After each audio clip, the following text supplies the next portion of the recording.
So, in the last classes, we have discussed Tafel plots in detail and the decomposition voltage of an electrolyte and its applications. Today, our topic is polarization. We have discussed polarization in the beginning of this unit, what is polarization and all that things. And now we have to discuss polarization in detail. Discuss the polarization and types of polarization in detail. When electrode reaction takes place, the potential will no longer be an equilibrium due to current flow through electrochemical cell. This phenomenon of deviation of potential from its reversible value. Potential അതിന്റെ നമ്മളൊരു reversible potential എന്നൊക്കെ പറയുന്ന ആ value ഈ zero അതിൽ നിന്നും EMF-നും പൊട്ടൻഷ്യലിനും ഉണ്ടാകുന്ന difference. And that difference is called referred to as polarization. നമ്മളത് എന്താണെന്നൊക്കെ ഡിസ്കസ് ചെയ്തിട്ടുണ്ട്. A cell or electrode is said to be polarized when there is a little or no change in current with larger changes in potential. അങ്ങനെ വരുമ്പോഴാണ് നമുക്ക് അത് polarised ആണെന്ന് പറയാം. When a galvanic cell operates, it is observed that the EMF of the cell decreases with time. This is the fact that when a layer of gases deposited in electrodes during electrolysis of sulfuric acid, നമ്മളൊരു example എടുക്കുകയാണ്.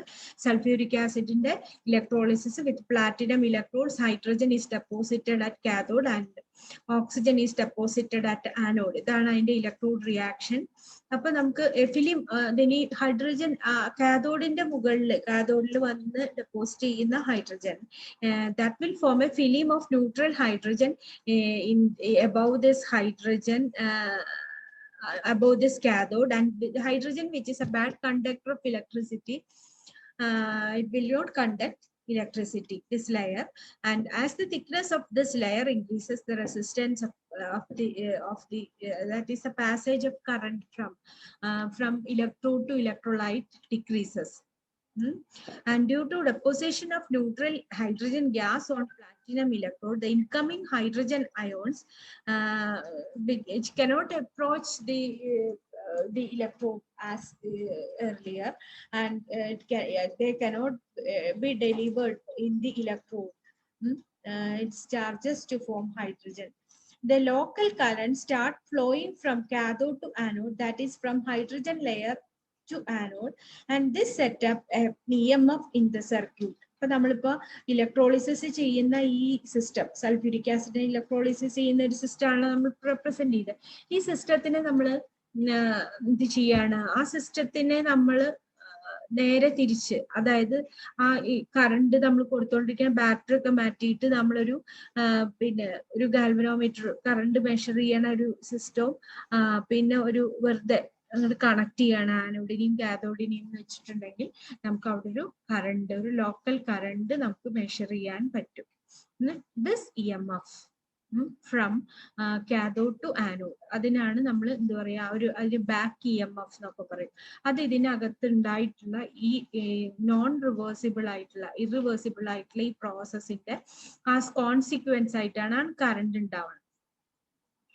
Since consider A galvanic cell, അതായത് നമുക്കറിയാം zinc ആനോഡും copper കാഥോഡുമുള്ള ഇതിലെ EMF of this cell decreases with the time is due to the fact that a layer of hydrogen deposited on copper electrode, ഒരു ഹൈഡ്രജന്റെ layer ഉണ്ടായിരിക്കും.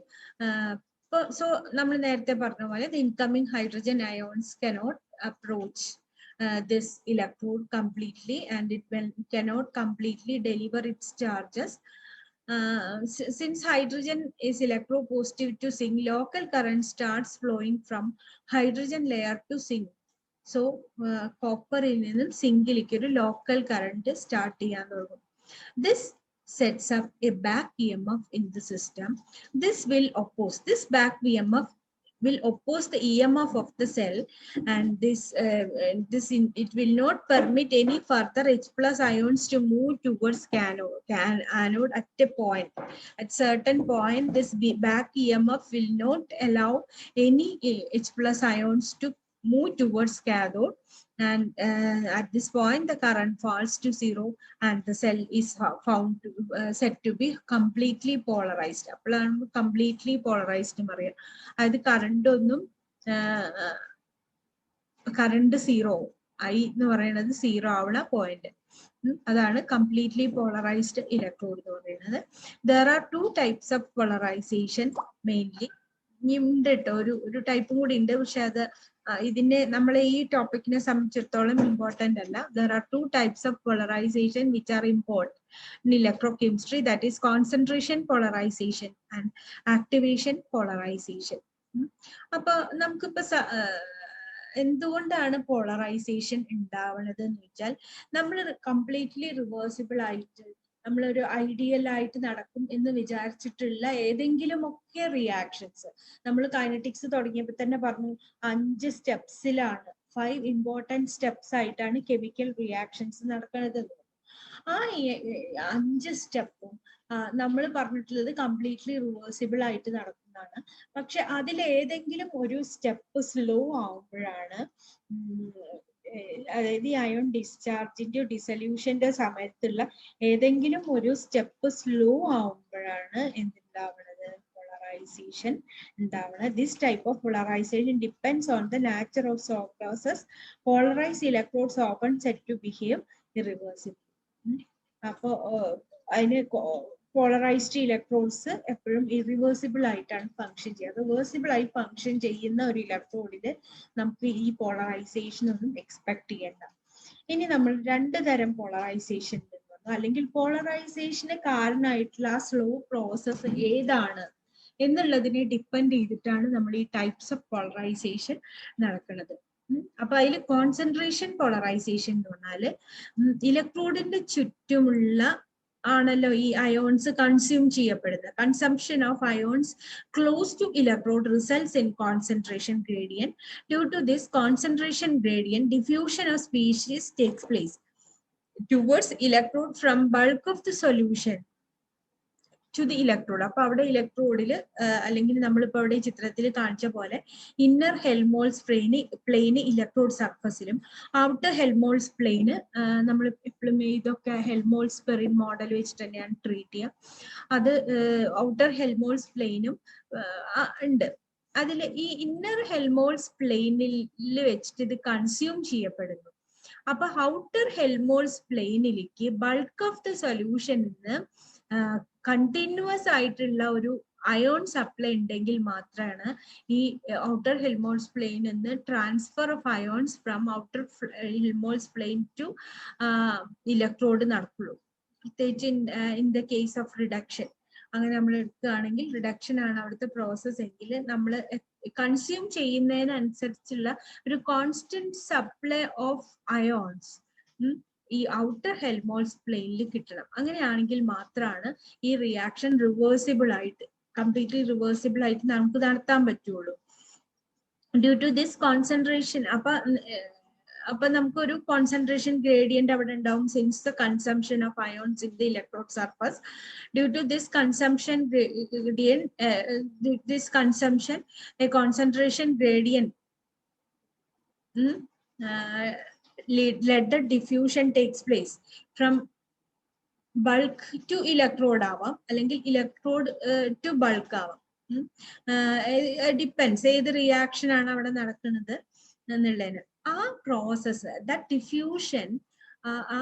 Diffusion slow ആവുമ്പോഴാണ് concentration polarization ഉണ്ടാവുന്നത്. So the polarization due to concentration changes in the vicinity of electrode is called concentration polarization. അപ്പൊ നോക്കൂ, C0 ആണ് ബൾക്കിലുള്ള അയോണിന്റെ concentration എങ്കിൽ നമുക്ക് outer Helmholtz പ്ലെയിനിൽ എന്താണ് കോൺസെൻട്രേഷൻ ഓഫ് അയോൺസ് ബൾക്കിലേന്നും വ്യത്യാസമായിരിക്കും. അപ്പൊ at anode dissolution of metal results in an increase in number of ions in contact with it in solution. If rate of diffusion is low, the number of ions in the vicinity of anode will be greater. അപ്പൊ അതാണ് the anode dissolution, increase in number of ions in contact with it in solution. If rate of diffusion is slow, the number of ions in the vicinity of anode will be greater. ആനോഡിന്റെ കേസിലാകുമ്പോൾ അത് എന്താണ്, ions അവിടെ കൂടുതലാവുക ചെയ്യുക. കാരണം ആനോഡിൽ ions ഉണ്ടാവുകയാണല്ലോ ചെയ്യുന്നത്. അപ്പൊ ഉണ്ടാവുന്ന ions അപ്പാപ്പ തന്നെ diffuse ചെയ്ത് പോകണം. അപ്പൊ ഇതും കോൺസെൻട്രേഷൻ പോളറൈസേഷൻ കൊണ്ടാണ് പോളറൈസേഷന് കാരണം.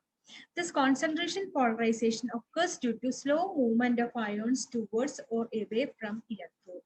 A diffusion of ions കുറവാണെങ്കിൽ we will have that polarization, concentration polarization. The effect can be minimized by stirring the electrolyte, raising the temperature and increasing the concentration. This cannot be eliminated completely since diffusion of ions is always a slow process. അതാണ് concentration polarisation. അപ്പൊ എന്തുകൊണ്ടാണ് vicinity of ഇലക്ട്രോഡിൽ അയോൺസിന്റെ diffusion ഇല്ലാത്തത് കൊണ്ട്, diffusion slow ആയതുകൊണ്ട് vicinity of ഇലക്ട്രോഡിൽ ഉണ്ടാവുന്ന concentration gradient ആണ് ഈ concentration പോളറൈസേഷന് കാരണം. അതുകൊണ്ട് ഇലക്ട്രോഡ് പ്രോസസ്സ് സ്ലോ ആവും. അതുകൊണ്ടാണ് അവിടെ പോളറൈസേഷൻ ഉണ്ടാവുന്നത്. ഇനി ആക്ടിവേഷൻ പോളറൈസേഷൻ എന്ന് പറഞ്ഞിട്ട് വേറൊരു ടൈപ്പ് പോളറൈസേഷൻ ഉണ്ട്. ഇപ്പൊ നമ്മൾ വിചാരിക്കുകയാണ് ഈ ഡിഫ്യൂഷൻ ഒക്കെ വളരെ ഫാസ്റ്റ് ആണ്, കുഴപ്പമൊന്നുമില്ല, ഇഷ്ടംപോലെ അയോൺസോ ആരോ വേണ്ടിച്ച് അതൊക്കെ ഇലക്ട്രോഡ് സർഫസിൽ അവൈലബിൾ ആണ്. അങ്ങനെ വരുന്ന കേസിൽ സ്ലോവസ്റ്റ് സ്റ്റെപ്പ് റേറ്റ് ഓഫ് റിയാക്ഷനെ ഡിറ്റർമിൻ ചെയ്യുന്ന സ്ലോവസ്റ്റ് സ്റ്റെപ്പ് എന്ന് പറയുന്നത് it requires activation energy to produce. അതായത് അയണൈസേഷൻ ആവാം, അല്ലെങ്കിൽ അയോൺ കൺസംഷൻ ആവാം, റിഡക്ഷൻ ആവാം, ഓക്സിഡേഷൻ ആവാം. It requires activation energy to produce. So thermally activated jump of those species which are a part of reaction. So activation controlled process. The activation of reactants is the rate of reaction. Rate of deposition is lower than rate of diffusion of ions from the bulk. ഈ കേസിൽ outer ഹെൽമോൾട്സ് plain നോക്കുക, അവിടെ ഇഷ്ടംപോലെ supply of ions ഉണ്ട്. അതായത് ബൾക്കിലെ concentration C0 ആണെങ്കിൽ outer ഹെൽമോൾട്സ് പ്ലെയിനിലെ കോൺസെൻട്രേഷനും C0 ആണ്. പക്ഷേ rate of deposition is lower since the activated jump of species from electrode or to electrode is activation requires activation energy, and due to this requirement that process will be slow. So it is called activation polarization. അപ്പൊ diffuse ചെയ്ത് വരുന്ന അത്ര അയോൺസിനെ consume ചെയ്യാൻ ആ ഇലക്ട്രോഡിന് കഴിയണില്ല. അപ്പൊ ഇത് activation polarisation ആണ് ശരിക്കും നമ്മുടെ ഈറ്റയുടെ equation. Eta is equal to beta log IA/I0 എന്നുള്ളത് കൊണ്ട് ഉദ്ദേശിക്കുന്നത്. ഇനി നമുക്ക് ഈ പോളറൈസേഷനെ എലിമിനേറ്റ് ചെയ്യാൻ വല്ല മെത്തേഡ്സും ഉണ്ടോ എന്നുള്ളതാണ്. അപ്പൊ മെക്കാനിക്കൽ മെത്തേഡ്സ് ഉണ്ട്. ഈ മെത്തേഡില് ഇലക്ട്രോഡ്സിനെ നന്നായിട്ട് എന്തെങ്കിലും ബ്രഷ് അപ്പ് ചെയ്യാം. പക്ഷെ ഇപ്പൊ ഈ ഗ്യാസസ് ഒക്കെ അങ്ങനെ കോൺസെൻട്രേഷൻ പോളറൈസേഷൻ, അതായത് ഗ്യാസസ് ഒക്കെ ഉണ്ടെങ്കിൽ ആ ഗ്യാസസിനെയൊക്കെ നമുക്ക് സർഫസിൽ നിന്ന് റിമൂവ് ചെയ്യാൻ പറ്റും. ഇത് അത്ര ഇഫക്റ്റീവ് ഒന്നല്ല, കാരണം എപ്പോഴും നമുക്ക് ഈ റബ്ബ് ചെയ്തുകൊണ്ടിരിക്കാൻ പറ്റില്ലല്ലോ. അപ്പൊ അതുകൊണ്ട് അത്ര ഇഫക്റ്റീവ് അല്ല. പിന്നെ ഇലക്ട്രോ കെമിക്കൽ മെത്തേഡ്സ് ഉണ്ട്. It can be minimised by strong oxidising agents like chromic acid, nitric acid etcetera, and these substances are called depolarizers. But that's all about the polarography in electrochemistry. Thank you.